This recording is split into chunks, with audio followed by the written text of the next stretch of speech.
कहीं आंसुओं का खजाना मिला, कहीं ख्वाब कोई सुहाना मिला। जहां भी गए हम, जिधर भी गए हम, अजब जिंदगी का फसाना मिला। फसाना, फसाना, फसाना, फसाना।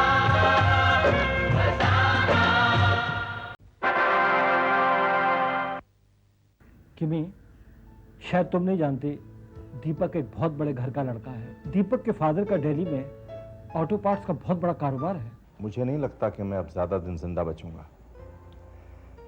मैंने जो इतनी धन दौलत कमाई है, इतनी बड़ी एम्पायर खड़ी की है, मैं चाहता हूं कि वो मेरी बेटी को मिल जाए। मैंने घर वापस लौटने के लिए नहीं छोड़ा था किमी। मेरी तरह गुनाह कबूल करने की हिम्मत पैदा करो। तुम जो चाहो करो, लेकिन बालिकांत अगर कुछ हो सकता है तो वो है गोली। हाँ अमृतपाल, उससे कहो कि मैं उससे मिलना चाहता हूं। सैयद को मारना इतना आसान नहीं है मिस्टर सिंह।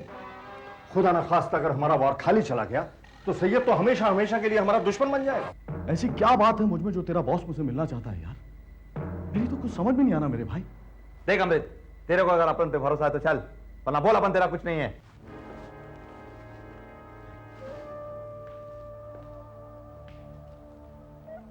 वाली साहब। अमृत, आओ अमृत आओ, बैठो, आओ बैठो। Sit down. देखा, हंसने हंसाने में कितना मजा आता है। लेकिन सपोज करो अगर इस समय यहां पुलिस आ जाए और हम तीनों को पकड़ के ले जाए तो क्या हो? इसीलिए मैं कहता हूं कि हमारा पुलिस के पास जाना या पुलिस का हमारे पास आना दोनों ही जिंदगी भर रोते रहने के बराबर होता है। अमृत, तुम तो हमारे पेशे को जानते हो, हमारे पेशे की मजबूरियां भी जानते हो। हमें पुलिस से दोस्ती रखनी पड़ती है पेशे की वजह से, लेकिन वक्त आने पर पुलिस हमें तो क्या, किसी को भी नहीं बख्शती। और आज वो वक्त आ गया है जब हमें एक साथ मिलकर, एकजुट होकर पुलिस की निगरानी से बचकर चुपचाप हमेशा हमेशा के लिए हिंदुस्तान की सरहद को छोड़कर निकल जाना है। अगर तुमने हमारा काम कर दिया तो हम तुम्हें अपने साथ ले जाएंगे और ऐशो आराम की जिंदगी देंगे। और वो काम क्या है ये बिल्ला तुम्हें समझा देगा। बिल्ला, मुझे ये बता कि पाली साहब आखिर मुझसे क्या काम करवाना चाहते हैं? बोलना मेरे यार, बताना। ये तू क्या कर रहा है यार? ये कैसा बेहुदा मजाक है यार बिल्ला? ये क्या कर रहा तू? बिल्ला, बिल्ला, बिल्ला, मैं क्या पूछ रहा हूं तुझसे यार? तू साफ साफ बताता क्यों नहीं कि तू मुझसे आखिर चाहता क्या है बिल्ला?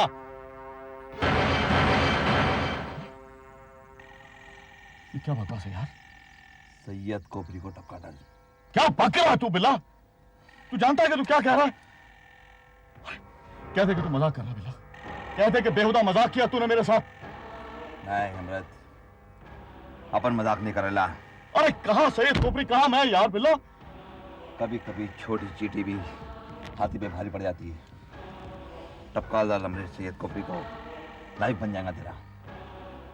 अपन भी चाहता था उसको मार सकता था, लेकिन बाली साहब अपन को रोका, क्योंकि उसका एक एक आदमी अपन को जानता है। और फिर तू काय को फिक्र कर रहा है? अपन है ना तेरे साथ। अमृत, ये गोल्डन चांस अपने हाथ से मत जाने दे। सोच, अपन तेरा फोन का इंतजार कर रहा है। बिल्ला, मैं सोचने के लिए वक्त चाहता हूं।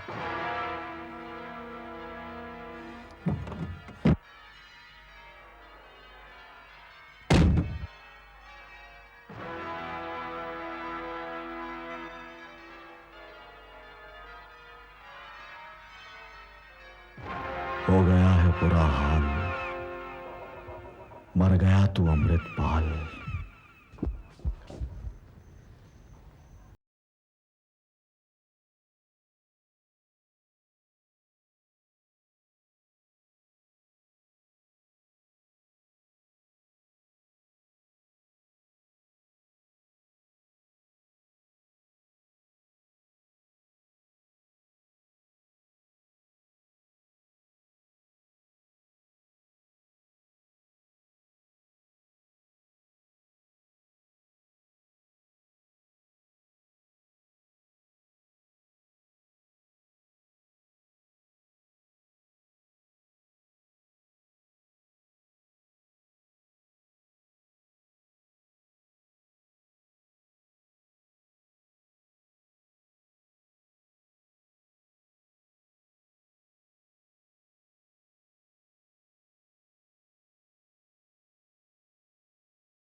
तुम साफ साफ क्यों नहीं कहते कि तुम्हें बुरा आदमी मैंने बनाया है? अगर मैं इतनी ही बुरी लड़की हूँ तो मुझसे वास्ता क्यों रखते हो तुम? ऐसी बातें मत करो, ऐसी बातें मत करो यार। तुम तो मेरी जान हो यार, मेरी इकलौती मोहब्बत हो तुम, मेरी सब कुछ हो यार। चाहे कुछ भी हो जाए मार्गरेट, मैं तुम्हें कभी नहीं छोड़ सकता। You understand? I love you baby, I love you. Amrit, बहकी बहकी बातें मत करो, मुझे और भी बहुत काम है करने के लिए। मार्गरेट, मार्गरेट मुझे छोड़ के मत जाओ यार, डोंट लीव मी।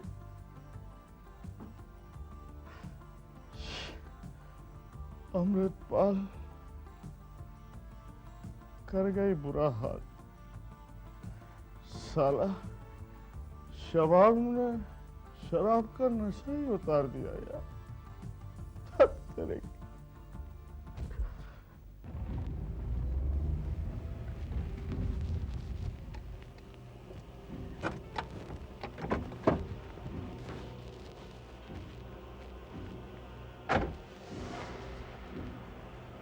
बिला, मैं तैयार हूं। ये हुई ना बात, अपन को मालूम था तो अपन का बात नहीं डालेगा। अब अपन तेरे को मिलाएंगे वाली साहब से। लेकिन बिल्ला, कोई टेंशन तो नहीं होगी ना? देख यार, मेरी जिंदगी में वैसे ही परेशानियां कुछ कम नहीं है। मैं नहीं चाहता कि बाली साहब को मिलने के बाद मेरी परेशानियां बढ़ती चली जाएं। मैं बाली साहब को बिल्कुल नहीं जानता मेरे दोस्त। अगर मैं वहां जा रहा हूं तो बस इसी शर्त पे कि मैं तुझ पे पूरा भरोसा करता हूं। अपन पे भरोसा रखता है ना? देख, अपन तेरे को दोस्त बोले लाए और मरते दम तक अपन तेरा साथ नहीं छोड़ेंगे रे। लेकिन मेरे यार, एक बात बता यार, तुझे क्या लगता है वाली साहब जैसा कहते हैं वैसा करेंगे क्या? मेरा मतलब है यार, सैयद कोपरी को मारना कोई मजाक नहीं है बिल्ला। और भगवान ना करे कि कहीं इत्तेफाक से सैयद कोपरी बच जाए तो मेरा क्या हश्र होगा बिल्ला, ये सिर्फ मैं ही जानता हूं। कुत्ते की मौत मरूंगा मैं। डरने का नहीं। क्या बोला अपन? डरने का नहीं। अपन लोग का लाइन में जिंदगी का फिक्र नहीं करने का। अपन को देख, हाथ में लेके चलता है अपनी जिंदगी को। अपन को मालूम है तू आज तक सिर्फ छोटा छोटा गेम बजाला है, मगर पागल जब तक बड़ा गेम करेगा नहीं सीखेगा कैसे? तूने अपना जिंदगी में इतना पैसा नहीं देखेगा जितना तेरा कदमों में लौटेगा पैसा। तेरा लाइफ बन जाएगा, मैन लाइफ बन जाएगा। हाँ यार बिल्ला, ये बात तो सच है। कसम से कहता हूं यार, ये कमबख्त पैसा ही तो मेरी जिंदगी का मकसद रहा है बचपन से यार। और इस कमबख्त पैसे ने मुझसे क्या क्या पापड़ नहीं बिलवाए बिल्ला। लेकिन वो सब अलग बात है बिल्ला, और किसी की जान लेना एक अलग बात है, और वो भी सैयद कोपरी जैसे खतरनाक आदमी की। मैं सच कहता हूं मेरे यार, सोचते ही मेरे तो हाथ पैर कांपने लगता है यार।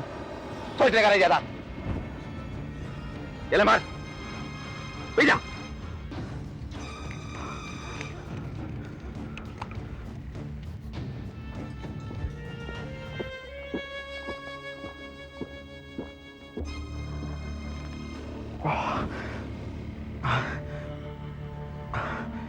बिल्ला, बोल मेरे यार, कहां चल रहा है?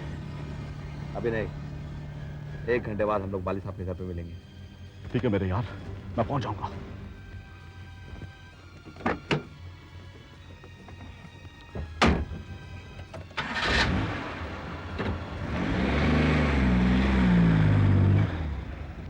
Well done, my boy, well done. Amrit, I assure you, I will give you the best in your life. वाली साहब, I also assure you कि मैं जिंदगी भर आपको कोई भी शिकायत का मौका नहीं दूंगा। Good, very good. अमृत, इस काम में बिल्ला तुम्हारे साथ होगा, लेकिन याद रहे, बिल्ला को सैयद कोपरी और उसके आदमी अच्छी तरह से पहचानते हैं। कहीं ऐसा ना हो कि अगर सैयद कोपरी बच निकला तो वो समझ जाएगा ये काम हम लोगों ने किया है। बेफिक्र रहिए वाली साहब, अमृत बहुत पहुंचा हुआ खिलाड़ी है, इसका निशाना कभी नहीं चुकता। हाँ वाली साहब, मैं आपसे आज ये वादा करता हूं कि खाली हाथ नहीं लौटूंगा। या मारूंगा या मारूंगा। वेरी गुड अमृत, वेरी गुड। तुमने अगर ये काम कर दिया फिर देखना हम तुम्हारे लिए क्या क्या करते हैं। बिल्ला जी, आज तारीख क्या है? 4 तारीख है वाली साहब। 4 जनवरी, इसका मतलब है कल 5 जनवरी, और 5 जनवरी का मतलब है सैयद कोपरी का जन्मदिन। अमृत, सैयद कोपरी जन्मदिन के दिन भर रंगरेलियां मनाने के बाद ठीक रात के 12 बजे कब्रिस्तान में अकेले तन्हा वो अपनी मरहूम बेगम की कब्र पर फूल चढ़ाने जाता है। क्यों ना उसकी मरहूम बेगम की बगल में उसकी भी कब्र। समझ गया वाले साहब, ऐसे ही छूंगा। सैयद कोपरी भी कहेगा कि बाली ने अपनी दोस्ती का फर्ज खूब निभाया। दोनों की आत्मा को शांति मिले, पति पत्नी की आत्मा को शांति मिले।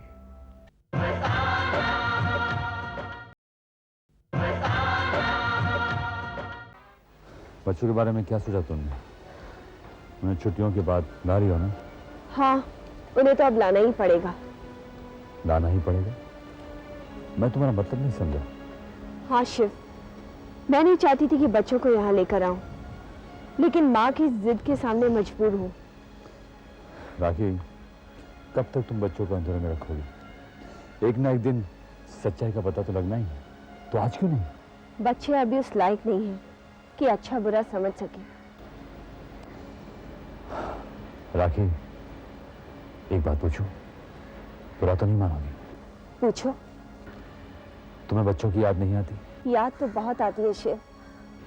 तो फिर अपने से बच्चों को क्यों दूर रखती हो? मैं उन पर बुरा असर नहीं पड़ने देना चाहती। बुरा असर? बुरा असर तो उन पर तब पड़ेगा राखी, जब उन्हें यह पता चलेगा कि तुमने अपनी जिद में आकर उनका बचपन छीन लिया। नहीं राखी, तुम्हें बच्चों को वापस लाना ही होगा। मैं वादा करता हूं कि बच्चों को पिता की कमी महसूस नहीं होने दूंगा। मुझसे पूछो कैसे भुगते मैंने अपने बचपन के दिन, जब मेरे माँ बाप इस दुनिया से चल बसे थे। तब मैंने सारा बचपन 2 वक्त की रोटी जुटाने और अपनी बहन की सारी जरूरतें पूरी करने में गुजार दी। राखी, इंसान की जिंदगी में सबसे महत्वपूर्ण अगर कुछ होता है तो बचपन। मैं तुम्हारी बात से पूरी तरह सहमत हूँ शिव, लेकिन मैं अब बच्चों से ज्यादा दूर नहीं रह सकती। अच्छा, अब मैं चलती हूँ। राखी, क्या थोड़ी देर और नहीं रुक सकती? रहना तो चाहती हूँ शिव, लेकिन माँ का लेक्चर कौन सुनेगा? मेरे ज्यादा देर घर से बाहर रहने से उन्हें चिंता होती है। ये भी ठीक है। अच्छा चलो, मैं तुम्हें छोड़ देता हूँ। नहीं, मैं चली जाऊंगी। राखी, मैं तुम्हें अकेला नहीं जाने दूंगा। जिद मत करो शिव, कोई देख लेगा तो ऐसी मुसीबत हो जाएगी। ओहो, फिर वही दुनिया का डर। क्या एक मर्द और औरत में मोहब्बत के अलावा और कोई रिश्ता नहीं हो सकता? क्यों नहीं हो सकता, लेकिन हर कोई उस रिश्ते को समझ नहीं सकता। राखी, मैं तुमसे बहस नहीं कर सकता, मेरे बस में नहीं है। जाओ। बाय। बाय।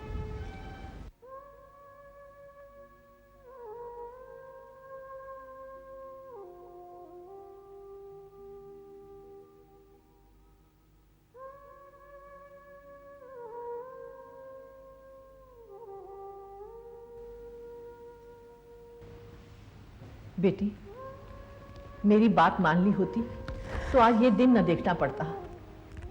दिनेश कैसा भी था तो तेरा पति ना। तू कोशिश करके वापस चली जाती तो शायद आज वो जिंदा होता। अब पछताने से क्या फायदा? मैं पछता नहीं रही हूं, बस यूं ही शादी की एल्बम देख रही थी और अपनी किस्मत को कोस रही थी कि ना जाने वो कौन सा मनूस दिन था जिस दिन मेरी डीके से शादी हुई थी, जिसकी सजा मैं आज तक भुगत रही हूं। वो तो चला गया, लेकिन मुझे अकेला छोड़ गया ताकि मैं जिंदगी भर रो रो कर गुजारूं। क्या जवाब दूं मैं बच्चों को कि उनका बाप एक स्मगलर था, गैर कानूनी धंधे करता था? जब तक डीके जिंदा था तब तक एक उम्मीद थी कि वो अपने बच्चों के प्यार के खातिर सुधर जाएगा, लेकिन अब तो वो उम्मीद भी नहीं रही। क्या मुंह दिखाऊं मैं बच्चों को? बहुत जल्दी उनके एग्जाम्स खत्म हो जाएंगे, सब बच्चे अपने अपने घर चले जाएंगे, लेकिन मुझे अपने बच्चों के पास जाना पड़ेगा क्योंकि मैं उन्हें इस माहौल से दूर रखना चाहती हूं।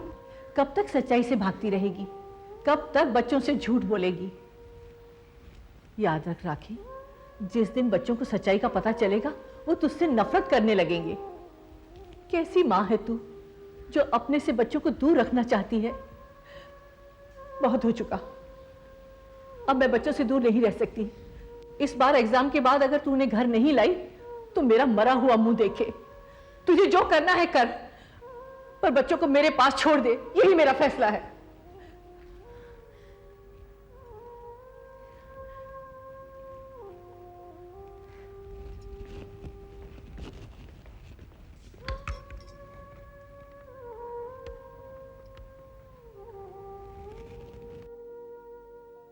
हेलो, मैं राखी खन्ना बोल रही हूँ, मुक्ति और आशु की मम्मी।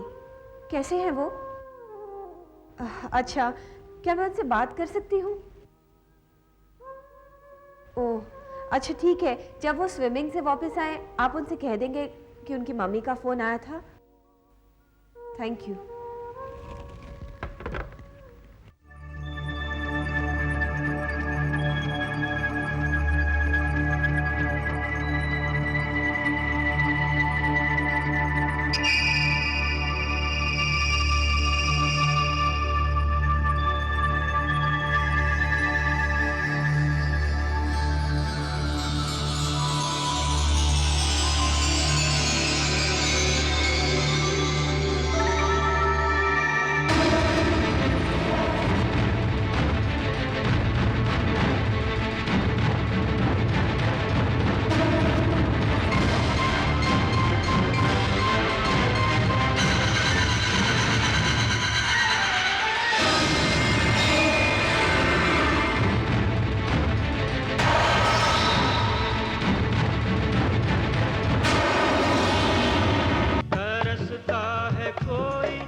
फसाना मिला।